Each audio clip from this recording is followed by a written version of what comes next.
Hi, this is Scott Garibay, and today we're going to talk about Dungeons and Dragons, and we are specifically going to talk about roll, roll, roll for discovery, roll for discovery, roll for discovery.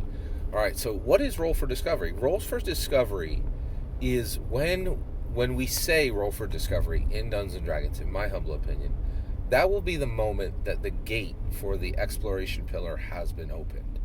So right now, okay, we've talked about roll for initiative. The gate for roll for combat, the combat pillar is huge, right? It's a 3-lane highway, and many people traverse through the gate. It's and move toward combat, and there is massive mechanical complexity around combat, right? And that mechanical complexity, the benefits of which are a huge amount of knowledge, a huge amount of wisdom, a huge amount of reflection on humanity and combat, right? Is does we just opened the gate for interaction, for this social interaction pillar in November of 2021. That gate was opened by Amanda Heyman. The gate for combat was opened by Gary Gygax himself in 1974, and the gate for exploration has never ever been opened. It is fully closed, and everything we do in the exploration pillar today for in Dungeons and Dragons is fully performative. We really have not even opened the pillar of exploration in Dungeons and Dragons is inaccessible, unopened, and every single thing that's been done in every single version of Dungeons and Dragons, D&D 1E, D&D 2E, D&D 3E, D&D 4E, and D&D 5E, is all performative. It doesn't matter, and it's not real. Okay, now I'll explain why. So first of all, of course, I need to, present evidence for my opinion there. So why? So I hear you're like, hey Scott, D&D 1E had the dungeon survival guide and it had the wilderness survival guide. Yes, it did, right? And I read both of those and I own them, and they're sitting on my shelf as Orange Spine Easleys, right? First of all, these books are incredibly dry and not great. They're definitely not my favorite of the Orange Spine Easleys. I think there's a distinct issue there, but overall, the real issue. Oh, and then also Spelljammer came along, and we're about to see more Spelljammer in 5e, right? Why doesn't that establish the exploration pillar? Well, here's why. The first issue is roll for initiative has massive meaning, right? It's like, hey, stop everything, get the grid out, right? And everything goes to 6-second time slots, and every character at the table has literally dozens, if not 100, different options to interact with combat, and there are optimal and suboptimal builds. None of that has ever manifested with exploration, right? We have the far traveler background, and maybe you have a little bit. Maybe you can use your proficiency bonus, right? Maybe you get a few more squares of movement with over difficult terrain, which all that really links back to is combat, right? And also as far as quests are concerned, are you going to make it to the quest in time or not? That very rarely is even leveraged by any dungeon masters. And so the reality is everything that's been done in exploration to this point, one, either already links back to combat and simply exists within the combat space. Combat, we've had 48 years of myopic focus on combat, and we have 8 months of actual social interaction, mechanics within Dungeons and Dragons.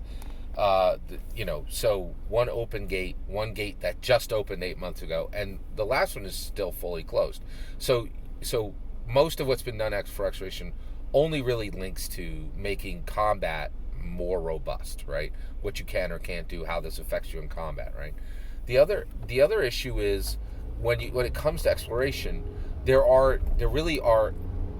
so little, right, to actually distinguish one player character as better than another player character from the concept of exploration that it's not functionally real. There's really no actual mechanical complexity in the exploration pillar, and there's no different time shift, right? Like that's saying.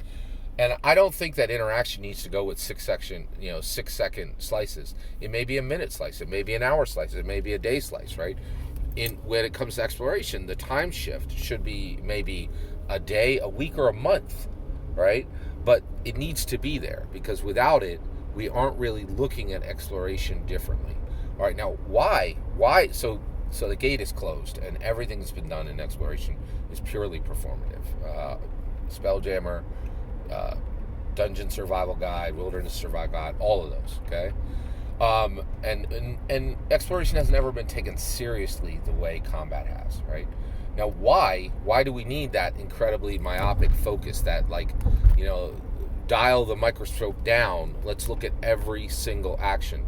When it comes to exploration, right? When it comes to combat, every player character has movement, movement, attack, movement, action, bonus action, right? And even the sequencing of those matter, and exactly how they're used mattering, right? And we're going to need to get there with exploration. Now, why do we need this exploration pillar? Well, it's a really big deal. So one, there is an excuse for why the exploration gate has never really been opened in Dungeons and Dragons. And the reason for that is exploration really has never been opened in humanity. We are terrible at exploration. We haven't even finished exploring the planet we live on. The Marianas Trench could be a black hole. There are entire species down there that we're completely ignorant of.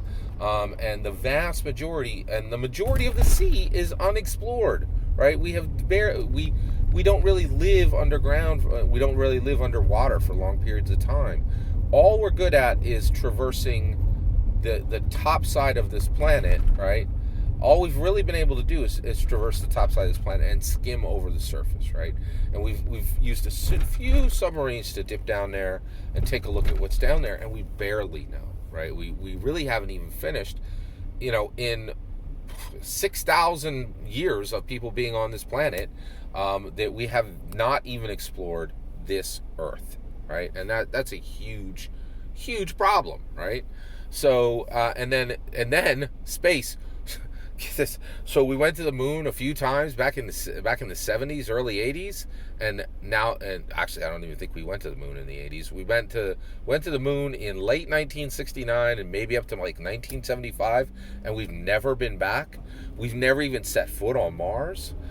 Humanity is everything it's done for exploration is purely performative. We've barely walked out of the house, right? And so the reality, and it's shameful. It's shameful. So it's not that D&D hasn't really put the pedal down on exploration. It's that humanity hasn't put the pedal down on exploration, and we're terrible at humanity. Humanity is terrible at exploration. But this is why Dungeon Masters and Dungeons and Dragons players going into incredible detail and actually fully exploring exploration is so important, because we're learning very quickly right now in 2022. Everybody is like, politicians have always sucked. We just didn't know how bad, right?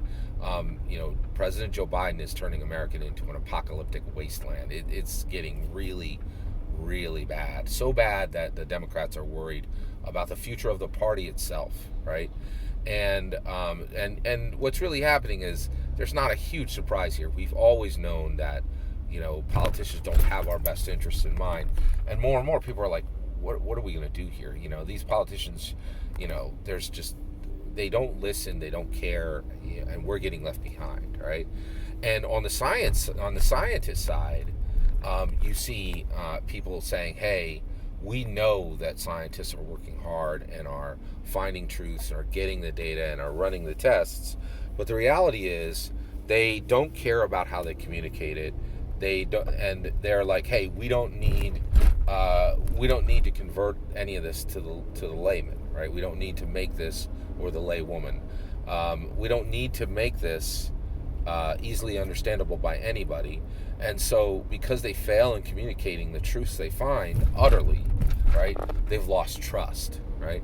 And so the reality is, you would think, right, that the impetus for human exploration, the motivation, the capabilities would have to come from politicians and scientists, but increasingly we realize they're going to fail us. They fail us constantly, right? We just had a plague, and we're like, okay, scientists, fix this plague, and they're like, there's another plague right here, right now. We can't fix the one that's already here, and here's another one has already arrived, right? So it's, so with that said, when it comes to the biggest thing we need is we need will and we need motivation to explore, right? And when you actually open the gate of exploration in Dungeons and Dragons, you're going to have the most charismatic, the most confident, and the most intelligent people in the world looking at exploration for the first time. And that's what's going to move the needle for humanity. That's what's going to make it so that humanity can actually begin to surge forward and actually do some, like, finish exploration of the planet we're on, fully civilize and populate every square inch of the moon, and make Mars our second Earth, right? And then move on to other planets as well, and populate the moons of Jupiter, and populate our entire solar system, right? Even give a little love to Pluto, who we insulted and said wasn't a planet a long time ago, right? That's when exploration will be real, right? And so Dungeons and Dragons needs to spark the passion and the motivation and the will to take exploration seriously.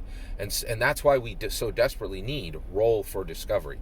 And right now, interaction is the door is barely open, and you can squeeze one humanoid at a time through the interaction door. The exploration gate is 100% closed, and we need to open it. I have some sad news. I think we need 10 or 15 years of interaction with Dungeons & Dragons before the exploration gate can be opened.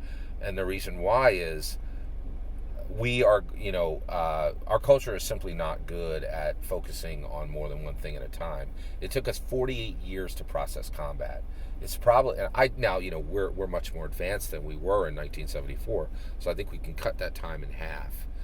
But trust and believe, you're going to need, a good solid 15 years to get to roll for engagement, right? And then 15, 20 years after that, right? 15, 20 years after that, we will see roll for discovery. And when we get to roll for discovery, that's a big deal, because it's going to trigger a new problem solver. And I'm very convinced that the 5th edition Dungeon Master is the problem solver the world needed, right? And Gary, in my humble opinion, Gary saw this coming. He saw politicians and scientists failing in his, he was 7 years old when the NW went off in Japan. He saw right there that, in one fell swoop, the failure of every politician and every scientist on the planet, right? That just selfishness and irresponsibility was going to reign from both of those organizations. And so I really feel that this is why he put Dungeons & Dragons in place to make a new type of problem solver, which is the Dungeon Master, right? And the Dungeon Masters of 1E, 2E, 3E, and 4E, brought a lot of solutions to the world, even though it was myopically looking at the combat solution. But as we move into these other solutions, there's going to be a much broader, wider, better solution for all of humanity on interaction and on engagement. All that's my opinion. I'd love to hear your thoughts. Roll for discovery. Let me know in the comments below. Please consider liking and subscribing, and have a wonderful millennium.